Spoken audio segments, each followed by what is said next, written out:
하나님의 말씀 누가복음 14장 25절에서 35절까지 말씀입니다.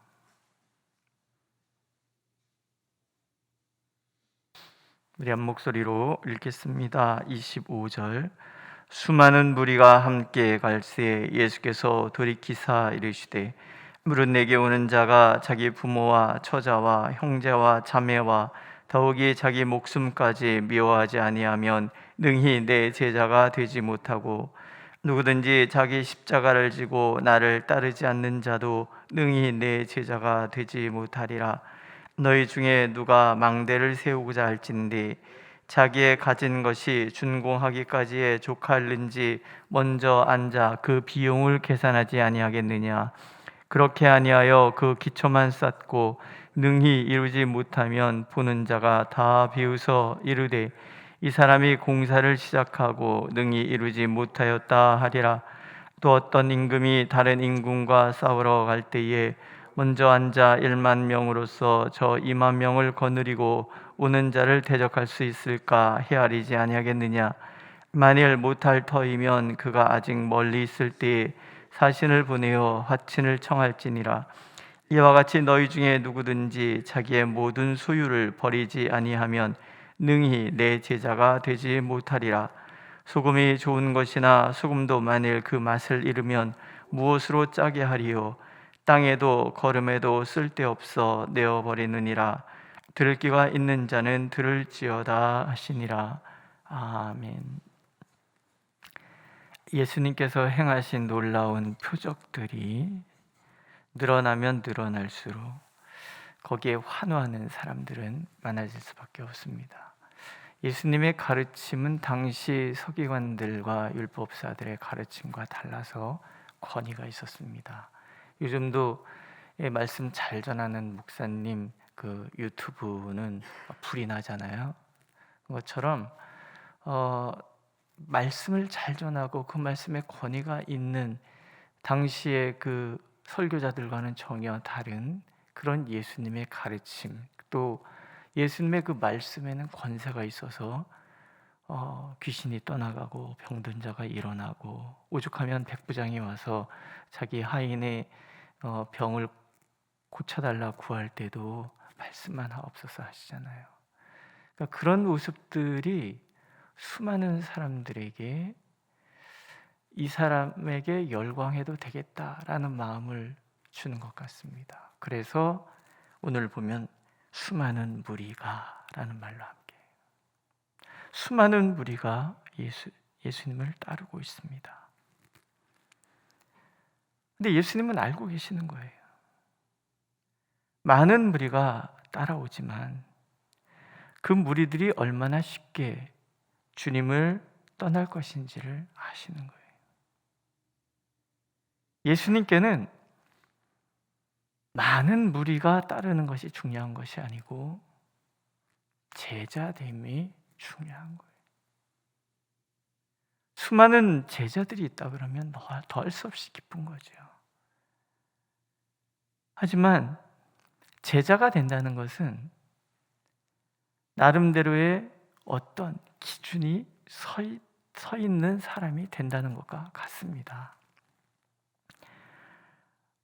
오늘 예수님께서 제자의 기준에 대한 이야기를 우리에게 들려주십니다. 첫 번째는 제자됨이란 우선순위가 분명한 사람들이다.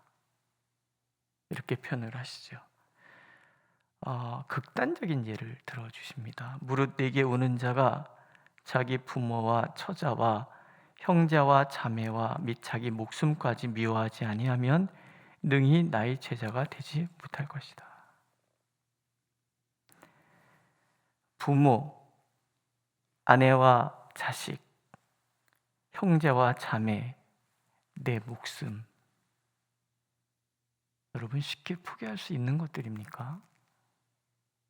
어려운 것들입니다.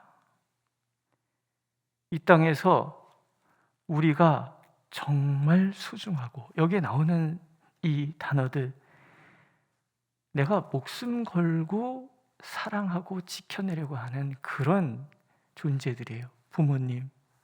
그렇지 않습니까?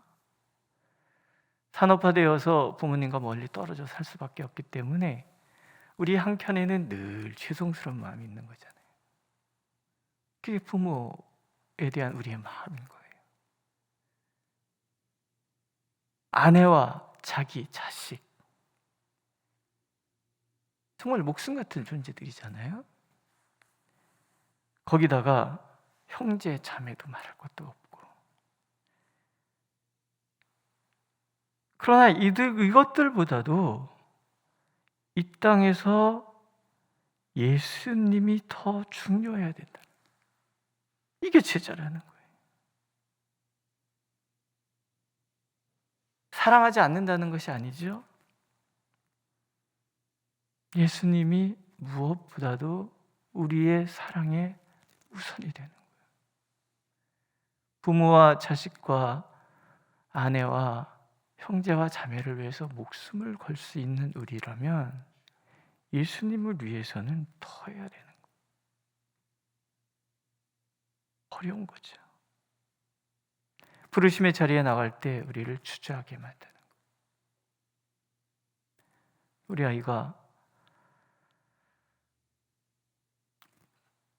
어느 날 이제 히브리어를 공부하기 위해서 장신대 교수한테 부탁을 해가지고 계절학기 히브리어 강좌하는 것을 듣게 해줬어요. 이제 한 3주 가까이 이제 신대원생들이랑 같이 히브리어를 이제 공부하러 다니는데 어느 날 화가 잔뜩 나서 왔어요. 한 번씩 간증을 시키거든요. 왜 신학교에 왔는지. 어떤 사람이 40이 넘어서 온 사람이 있었어요. 와서 이제 자기가 어떻게 다 버리고 신학교에 왔는지. 아이 중에 하나가 중학생이 있었던 것 같아요. 걔가 씩씩대고 무책임하게 갑자기 목사 아들 된 그 아이는 어떡하라고 그러면서 얘기를 하는 거예요. 근데 제가 마음이 확 무너지더라고요.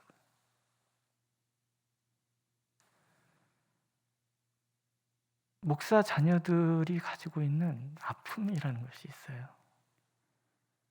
선교사 자녀들은 말할 것도 없죠. 아픔이라는 게 있어요. 목사님들 아내에게 잘해주고 싶은 마음이 없겠습니까? 부모님을 떠날 수밖에 없는 그런 상황. 하나님은 선교지에서 나를 부르는데 연로하신 부모님이 땅에 계시니 이 부모님을 두고 떠나는 마음이 쉬운 건 아니죠. 목사뿐만이 아니에요.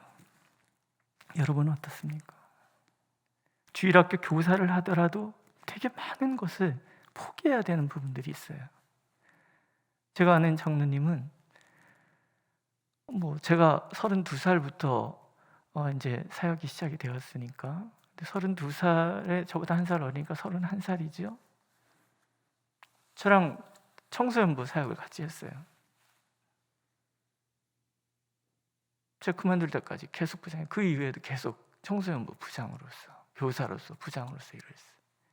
휴가는 항상 청소년부 수련회 가는 게 휴가예요. 애들이 있잖아요. 얘네들은 청소년부 수련회 꼬맹이들이 따라오는 거예요.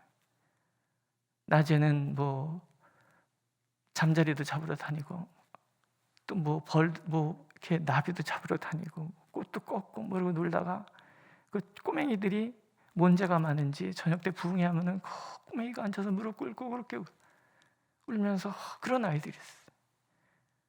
나중에 그 아이들이 대학생이 되고 그랬을 때 가족여행을 처음 가는 거예요. 제가 붙들고 울었어요. 고맙다고. 장로님들이 은퇴하시면 전에 교회 장로님들이 은퇴하시면 제가 전화를 드립니다. 어려운 교회에 고생하셨다고.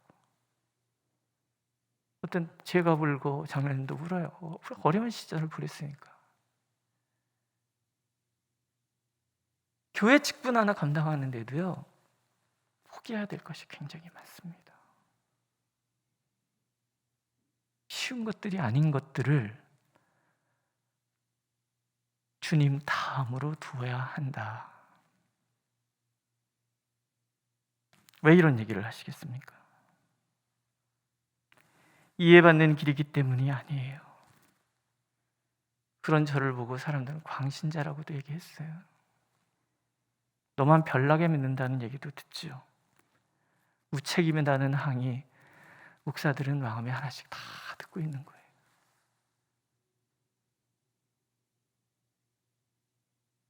주일날 어머니 생신이라고 어머니 생신 챙겨드릴 수 있나요? 못해요. 교회 와 있어야 되잖아요, 목사는. 이런 것들이 예수님보다 더 우선이 되어야 된다라고 예수님이 입어둔 것들보다 우선이 되어야 된다라고 말씀하시는 이유, 그것은 복음의 가치가 얼마나 중요한지를 가르쳐 주시기 위함이에요. 어떤 장로님이 이런 얘기를 드렸어요. 그래서 교회가 되게 어려울 때 저한테 이런 얘기를 해요. 목사님, 저는 예수님 때문에 부모의 형제를 버린 사람입니다. 그렇기 때문에 교회를 버리고 사람을 선택할 수는 없어요. 제가 그 얘기를 들으면서 가슴이 뭉클하는 거예요. 이 장로님이 있는 교회는 절대로 무너지진 않겠다. 예수님께서 우리에게 이런 얘기를 하시잖아요. 먼저 그의 나라와 의를 구하라. 그리하면 이 모든 것을 너에게 더하시리라. 약속이에요. 내가 더 사랑받아야 돼라는 어떤 예수님의 시기심 가득한 질투심에 나오는 어떤 그런 얘기를 하시는 거 아니죠. 결단인 거예요. 모든 것에 우선이 되는 결단. 여러분, 이 새벽에 이 자리에 나와서 앉아 계시는 것도 결단 아닌가요? 저는요, 새벽 기도가 몸에 배서 그냥 새벽 기도 늘 잘하는 그런 사람인 줄 알았어요. 아침에 깨는 거 별로 어렵지 않기 때문에 새벽 기도 뭐 어려워? 뭐 이런 생각했어요. 코로나 보내면서 교회 새벽 기도도 못하고 이런 상황 있잖아요. 저는 3시 반이면 늘 눈을 떠서 3시 반이면 늘 눈을 뜨는 줄 알았어요. 근데 새벽 기도 안 하니까 저도 7시, 8시까지 푹 자더라고요. 결단이었던 거죠. 매일 결단하는 거예요. 잠자리를 박차고 일어나서 하나님부터 만나고 하루를 시작하리라. 결단인 거죠. 먼저 그의 나라와 그의 의를 구하라. 그리하면 이 모든 것을 너에게 더하시리라. 예수님을 최우선으로 두면 약속이 따라오는 거죠. 예수님은 당신의 모든 것을 우리에게 주시겠다는 거예요. 우리가 예수님을 최우선에 두면 예수님은 우리를 당신의 최우선에 두시겠다. 할 수 있냐는 얘기죠. 할 수 있으면 제자고 할 수 없으면 그냥 불인 거예요. 가장 소중한 것, 극단적인 것을 예를 드신 것 이유는 다른 거 아니죠. 극단적인 것을 포기할 수 있는 사람, 예수님 때문에 그 사람은 그 위에 따라오는 사소한 우리 욕망들과의 싸움에서 능히 이겨낼 수 있는 거예요. 아니라, 이 모든 아니람과의 싸움에서 이기는. 근데 그것이 모든 것을 얻고 모든 것을 살리는 비결이라는 거예요.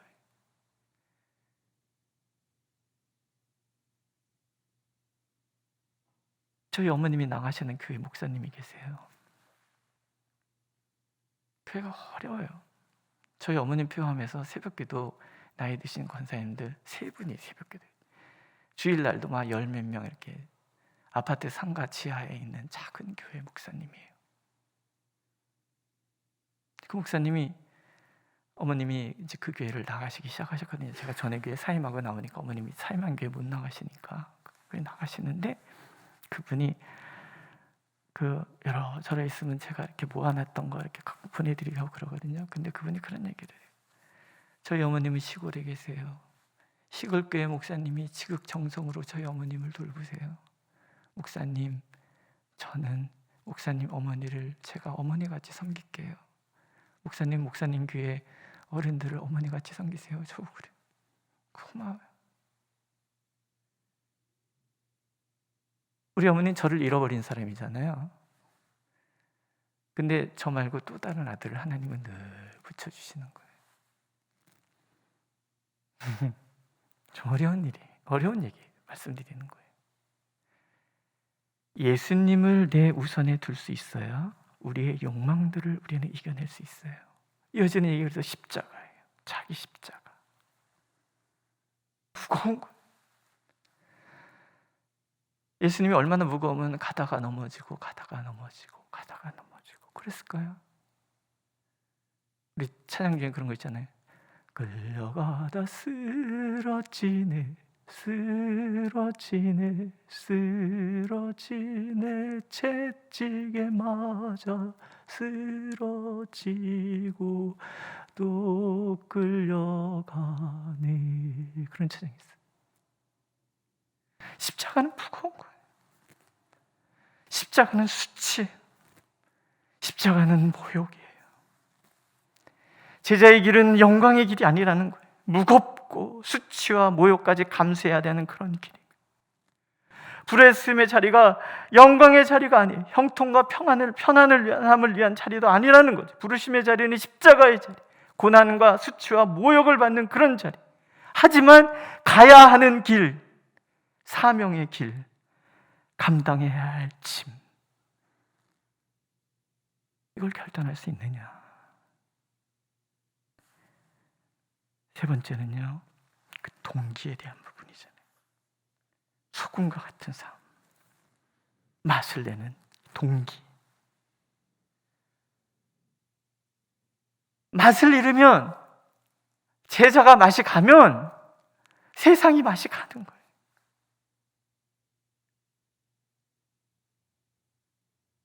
예수님이 이런 얘기를 하시면서 계산해보라고 얘기해요. 계산하라. 제자의 길이 남는 장사인지 계산해보라는 거예요. 왜 이런 얘기를 하세요? 주님을 위하여 헌신, 앞에도 말씀드린 거, 주님을 위하여 나의 것을 다 버리고 주님을 바라보면 주님은 당신의 생명을 주시는 거예요. 약속인 거지. 내가 진실로 너에게 이르노니 하나님의 나라를 위하여 집이나 아내나 형제나 부모나 자녀를 버린 자는 금세에 있어 여러 배를 받고 내세의 영성을 받지 못할 자가 없느니라. 모든 것을 버리고 하나님의 아들로서 사명의 길을 가셨던 예수님이기 때문에 이런 얘기를 우리에게 들려주시는 거예요. 우리는 질문할 필요가 있습니다. 나는 무리인가? 제자인가? 생각 없이 주님을 따라가고 있는 사람, 무리에 속해 있는가? 아니면 예수님의 복음, 그 소중한 가치를 위하여 모든 것을 바칠 각오가 되어 있는 사람인가? 교회 일을 하는 동기가 나를 위함인가? 주님을 위함인가? 분명히 살피지 않는다면 우리는 결코 제자의 길로 나갈 수 없을 것입니다. 고훈 목사님의 제자들이라는 시가 있어요. 읽어드리고 설교를 마치려고 합니다. 무엇을 하려고 모인 것은 아닙니다. 더욱 무엇이 되려고 여기 모인 것도 아닙니다. 부름받던 날 따라오라 하심만으로도 가슴 벅차 아무것도 바라지 않겠다고 울었던 우리가 오늘은 당신이 아닌 무엇을 따라가며 당신의 길을 잃었습니다. 축복받을 때 괴롭고 버림받을 때 참으로 기뻐하며 나보다 모든 일을 더 낮게 섬길하신 이 엄청난 가르치심. 그러나 우리는 우월감으로 썩어지고 자만심으로 더러워져 당신의 배움을 잃었습니다. 받기 위해서가 아니라 주기 위해서, 살기 위해서가 아니라 죽기 위해서 출발한 우리가 반대 방향으로 가고 있으니 아무것도 아니면서 무엇이 되어 오늘은 당신의 죽음을 잃었습니다. 이러함으로 주여, 무엇을 하려고 모인 것은 아닙니다. 더욱 무엇이 되려고 여기 모인 것은 아닙니다. 다만 처음처럼 따르게만 하소서, 배우게만 하소서, 온전히 죽게만 하소서. 기도하겠습니다. 주님을 참으로 사랑하는 우리가 되게 하여 주옵소서. 주님을 참으로 우리의 전부로 아는, 그래서 주님이 걸어가신 그 길을 묵묵히 따라가는 주님의 제자가 되게 하여 주옵소서.